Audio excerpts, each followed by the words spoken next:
If you clicked on this because you're tired of feeling powerful one day and like a stranger in your own life the next, you're in the right place.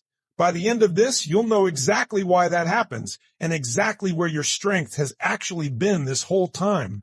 Here's the promise. You don't need to build inner strength from nothing. You need to find it because it's already there.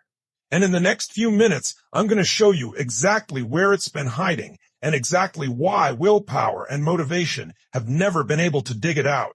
Monday morning, you feel unstoppable. By Thursday, you feel small. Same body, same mind, same person.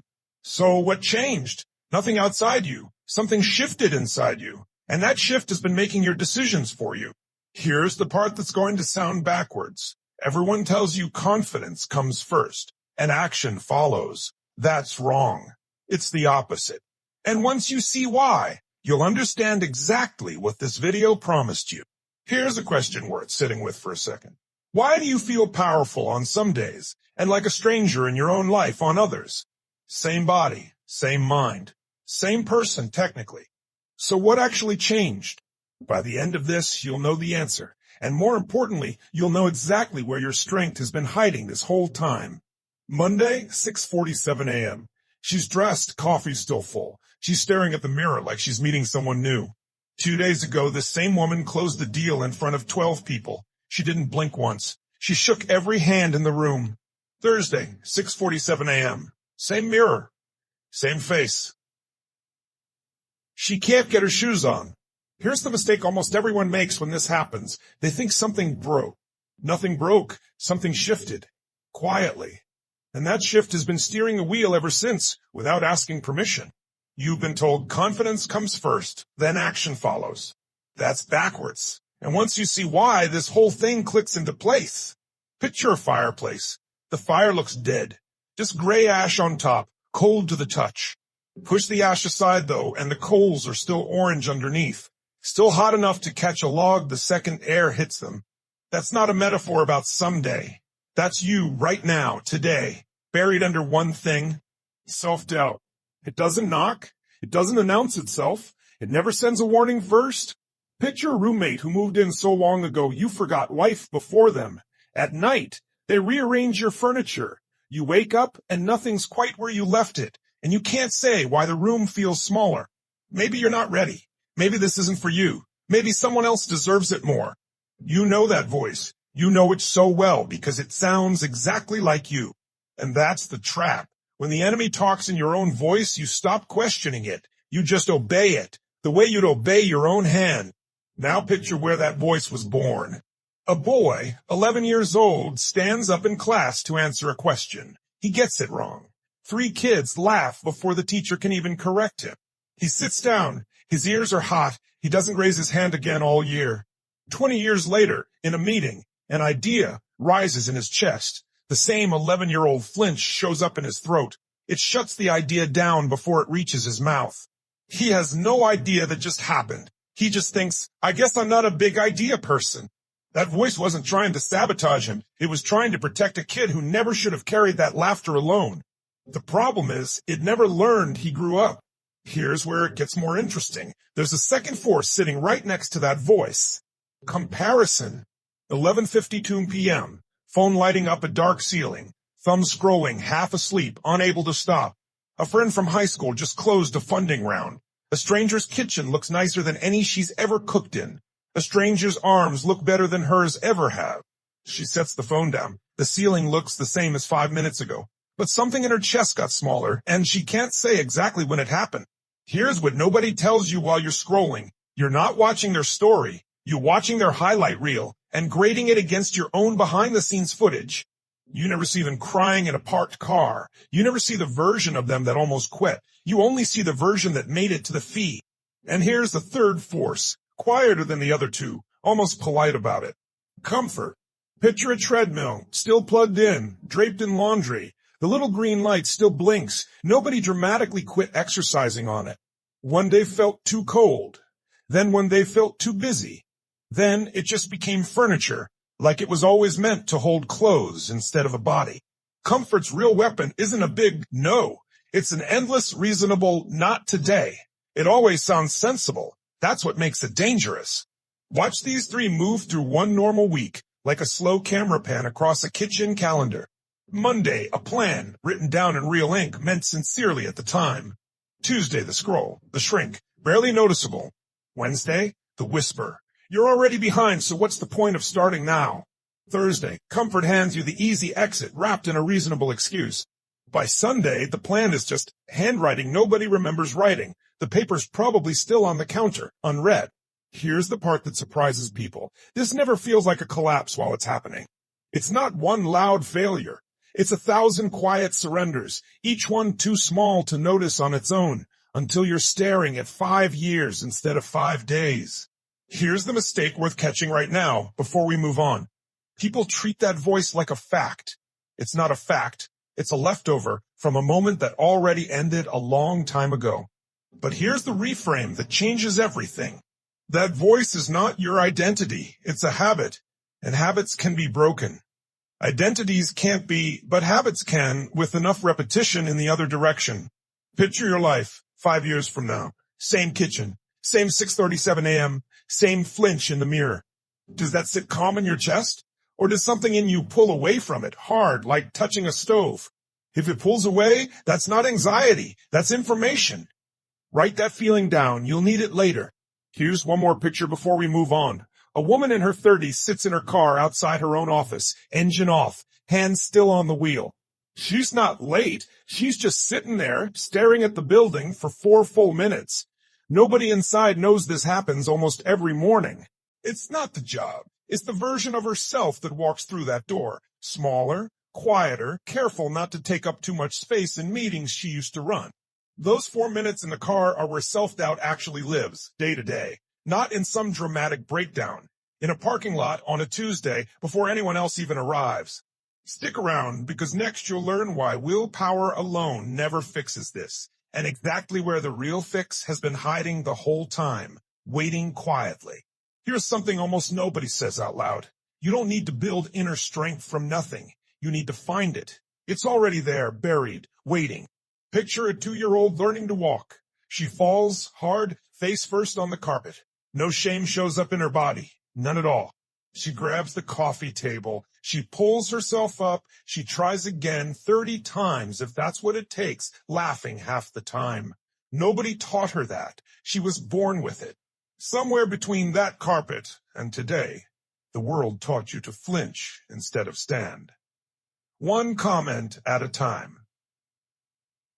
One failure at a time. Here's the mistake most people make trying to fix this. They think the strength is gone completely. It's not gone. It's buried. Same fire. Same ash on top. So the real question isn't, how do I build strength from scratch? It's simpler. What have I buried mine under? 3 things sit at the bottom of every buried fire. Clarity, courage, consistency. Remember those 3 words. Everything else comes back to them. Picture them as 3 legs of a table. Pull one leg out and the whole table tips over, no matter how strong the other 2 legs are. Take away clarity and courage has nowhere to aim. It turns reckless instead of useful. Take away courage and clarity just becomes a nice idea you never act on. Take away consistency and courage becomes one spark that fades before it builds anything real. All 3 standing together hold weight. None of them could hold alone. Clarity means naming the price, not just the prize. Picture a man at the edge of a pool. 5 a.m., January. Steam rises off the water because the air outside is colder than the water itself. He's not there because he woke up inspired. He's there because 8 months ago, he wrote one line on paper. I'm willing to give up sleeping in Friday nights and looking impressive while I'm bad at this. That paper, folded in his gym bag, is why his legs move toward cold water instead of back to a warm bed.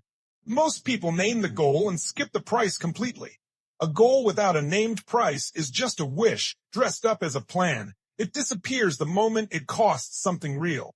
Here's a small test. Ask yourself, what would I give up this month, specifically, to get what I say I want? If nothing comes to mind, the goal isn't real yet. It's still just a nice idea.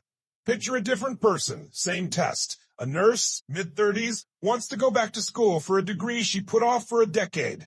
She doesn't write, I want to finish my degree. She writes, I'm giving up Saturday mornings, my Netflix subscription, and 2 years of feeling behind my friends who already did this. That second sentence is longer, harder to write, and far more useful. It's the one that actually survives a bad week. Courage isn't the absence of fear. It never was. Picture a locked door. Fear's hand is already on the handle, rattling it hard. You turn the key anyway, while it's still shaking in your palm. Anyone who tells you they built something meaningful and felt zero fear the whole time isn't remembering it right, or they're lying to look impressive. Here's the surprising part about courage. It works backward from what you'd expect. Avoid it, and it shrinks a little more each time. Use it, even while shaking, and it grows a little more each time. That's why the second hard conversation always feels a little easier than the first one. Not because the situation changed, because you did, in the space between them.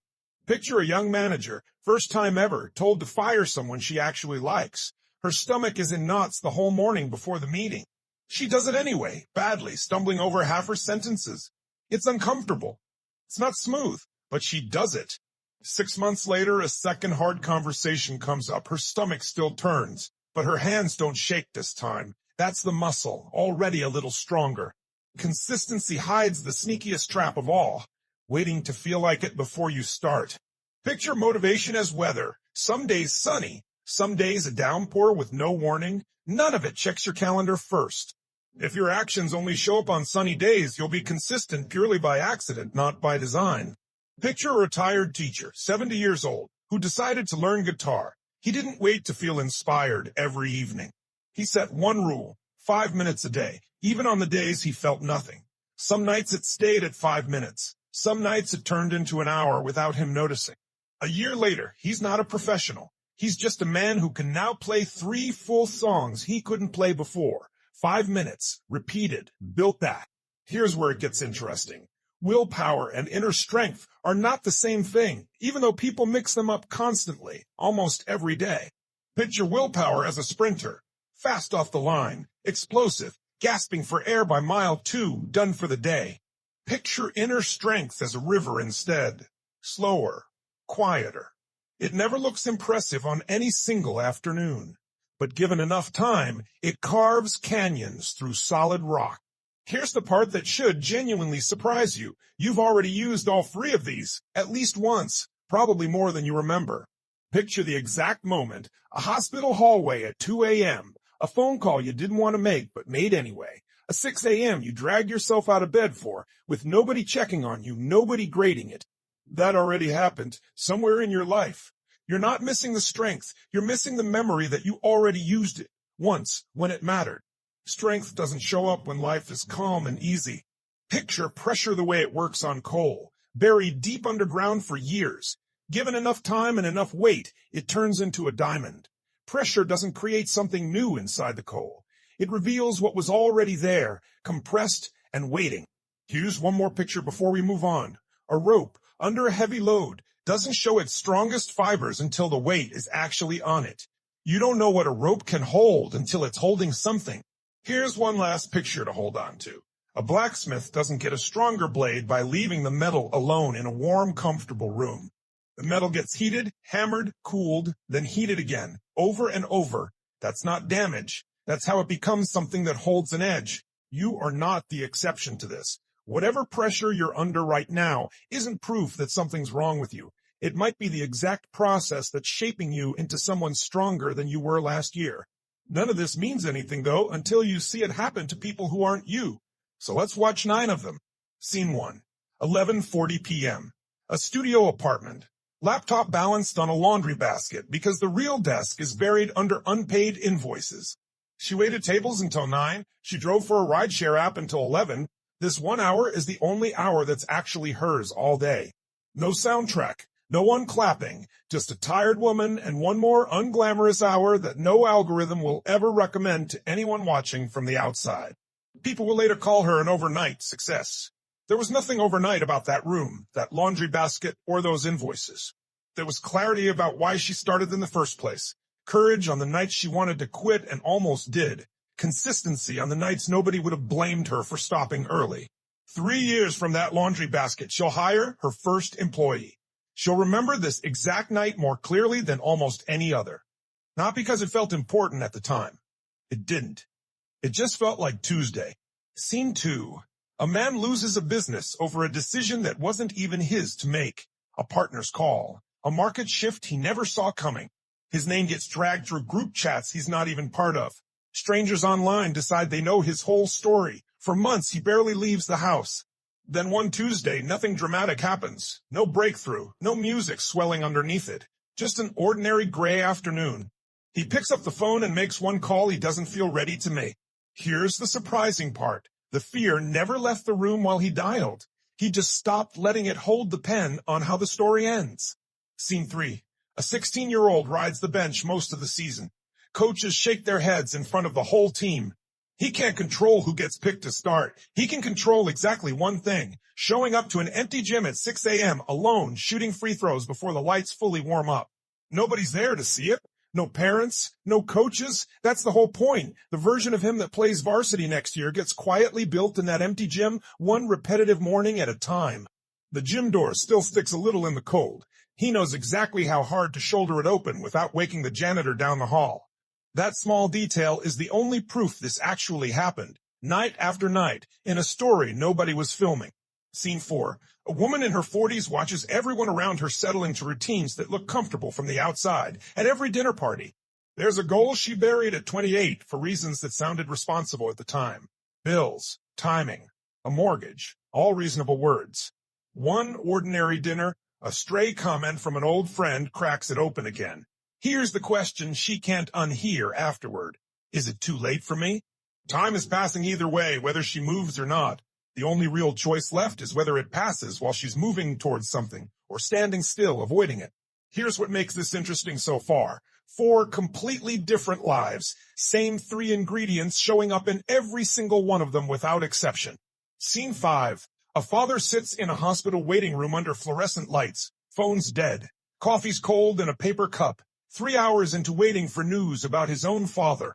He's terrified, plainly, in a way he can't hide from the nurses walking past. And in that exact plastic chair, he makes a decision that has nothing to do with the hospital at all.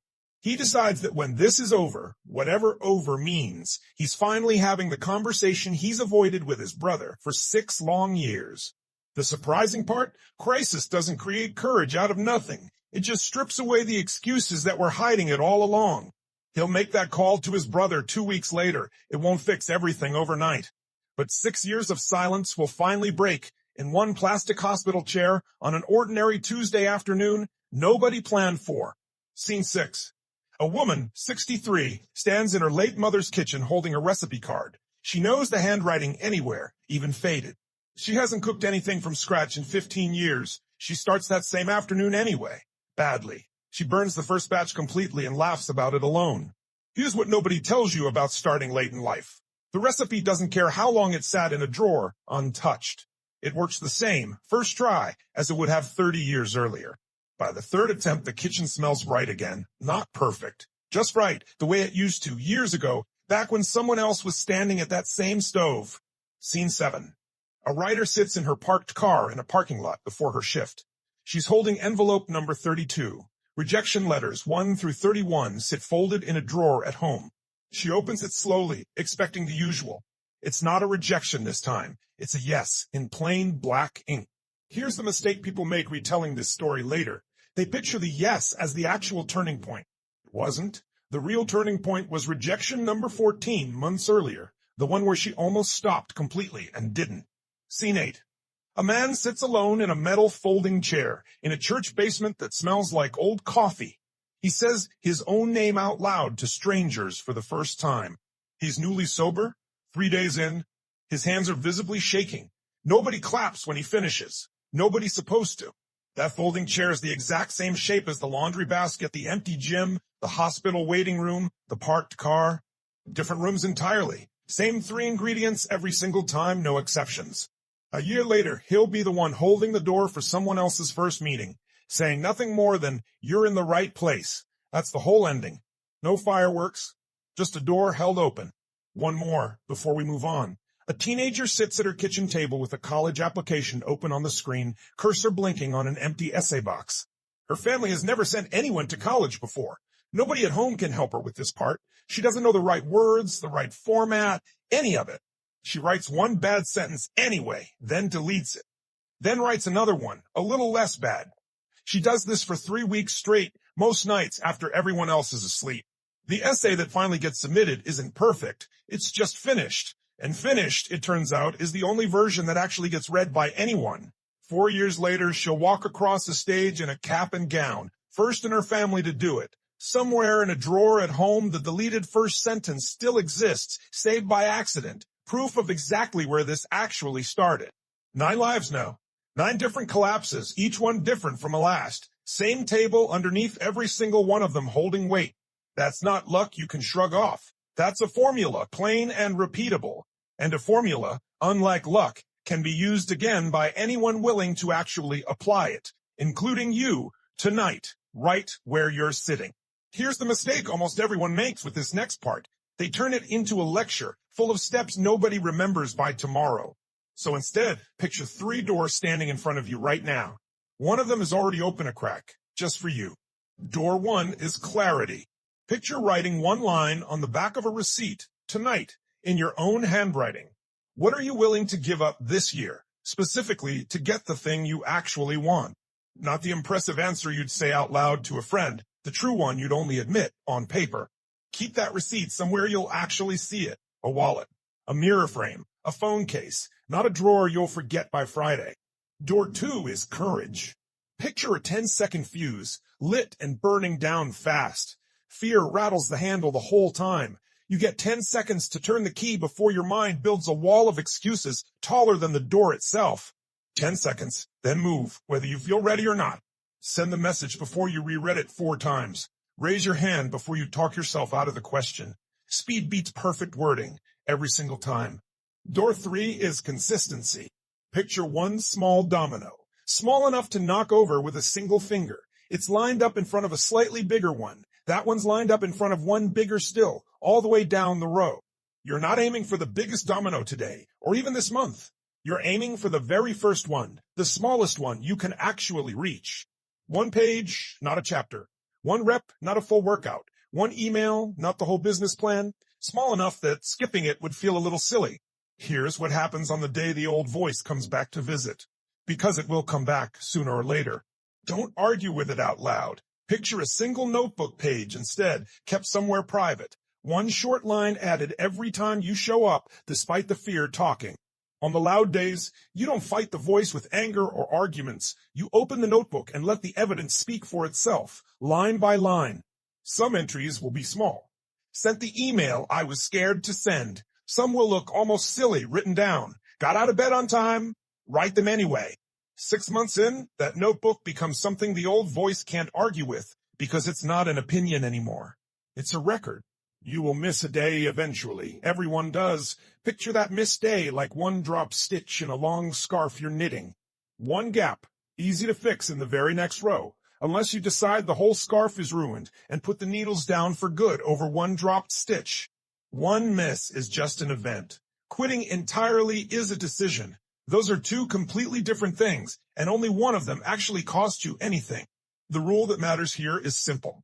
If you miss a day, come back the very next chance you get.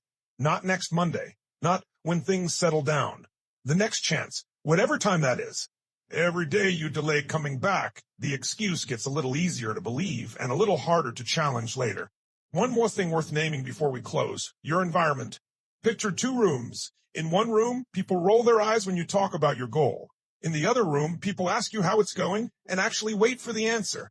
You'll act differently in each room without even trying. Not because your goal changed, because the room did. You don't need to cut people out dramatically. Just notice which conversations leave you smaller and which ones leave you steadier. Spend a little more time in the second kind, wherever you reasonably can. Picture one specific person in your life right now who makes hard things feel possible, just by being nearby. Text them today, not for advice, just to sit a little closer to that kind of room on purpose, starting now. Here's the surprising part, saved for last. This was never going to get solved by 1 video, 1 Monday morning, or 1 burst of motivation that fades by next week. Picture the fireplace one more time, the same one from earlier. It doesn't need you to build a fire from absolutely nothing. It just needs you to stop piling ash on top of it. One ordinary day at a time, starting today. You won't feel the fire catch right away. Fires never announce themselves the second you clear the ash. There's a quiet stretch first where nothing seems to be happening at all. That stretch is normal. It's not proof that this isn't working. It's just the part right before the part everyone else eventually notices.